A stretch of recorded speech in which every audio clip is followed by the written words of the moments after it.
এমন একটি সময় আসে যেই সময়তে এই পানিগুলো থাকে সবচেয়ে দূষিত এবং নোংরা।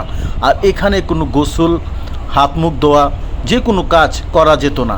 এখন দেখতে পাচ্ছেন বুড়িগঙ্গার অবস্থাটা, পরিষ্কার পানি, সুন্দর দেখা যাচ্ছে, কিন্তু এই পানি কতদিন থাকবে? যারা এই ধরনের দূষিত করে এবং ট্যানারি এবং জিন্স প্যান্টের ফ্যাক্টরি যেগুলো আছে, তারাই কিন্তু এই ধরনের কেমিক্যাল দিয়ে কিন্তু এই ধরনের কাজটা করে থাকে। এই এখন কি সুন্দর দেখা যাচ্ছে পানিগুলো, দেখতে পাচ্ছেন যে এখানে কস্তুরী এরকম থাকে, কিন্তু একসময় থেকে কস্তুরীও থাকে না এই বুড়িগঙ্গার পানিতে। এত দূষিত হয় এই বুড়িগঙ্গা নদী। চারপাশে ঘেরে বড় বড় দালান, এবং এখানে ঢাকার মধ্যে একটি নৌ পরিবহন এখান থেকেই সারা জায়গা চলে যায়, আর পারাপার হয় এই পার থেকে ওই পার। আলম মার্কেট থেকে সদরঘাট এই ট্রলারগুলা পার হয় প্রতিনিয়ত রাত 10টা থেকে সকাল 8টার মধ্যে।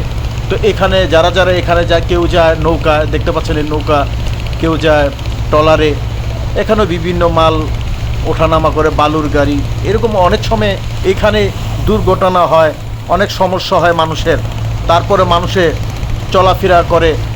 তো আসলে কি দেখতে পাচ্ছেন অনেক মানুষ যাচ্ছে তাদের ব্যবসা বাণিজ্যের জন্য।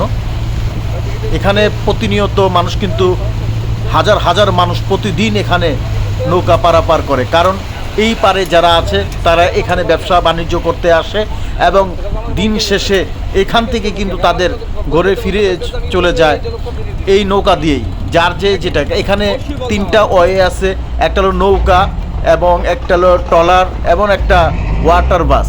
এর মাধ্যমে তারা প্রতিনিয়ত চলাফেরা করে। আর এখানে দেখছেন খেয়াঘাট, এখানে যারা যারা যেতে চায় ওই পারে, তাদের এখানে পার করে নেয়। দেখতে পাচ্ছেন এখানে তাদের সব নৌকাগুলো এখানে থামে, আর এখান থেকেই কেউ যায় কেউ আসে। দেখতে পাচ্ছেন দর্শক, বিভিন্ন জায়গা থেকে মানুষ আসছে যার যার কর্মক্ষেত্রে। তো এরকম হাজার হাজার মানুষ কিন্তু প্রতিদিন এখানে চলাচল করে এই নদী দিয়ে। কিন্তু এই নদী কতদিন থাকবে এরকম? আজকে দেখতে পাচ্ছেন নদীটা খুবই পরিষ্কার। এক সময় দুর্গন্ধর কারণে কেউ চলাফেরা করতে সমস্যা হয়ে যায়। আপনারা দেখতে পাচ্ছেন কি পরিষ্কার পানি। কিন্তু আমরা চাই যে এই নদীটা বেঁচে থাকুক হাজার হাজার বছর আমাদের মাঝে। আসলে আমরা দূষিত চাই না, আমরা সুন্দর একটি পৃথিবী চাই, এবং সুন্দর একটি পরিবেশ চাই, যেই পরিবেশে সুন্দর থাকবে সমাজ এবং আমরা প্রজন্মের পর প্রজন্মেরা।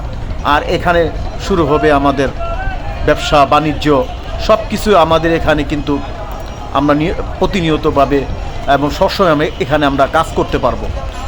তো এখানে দেখতে পাচ্ছেন অনেক মানুষই এখানে পারাপার হয়। তো আমি বলছি এমডি রনি, আপনারা দেখছেন UD24 নিউজ।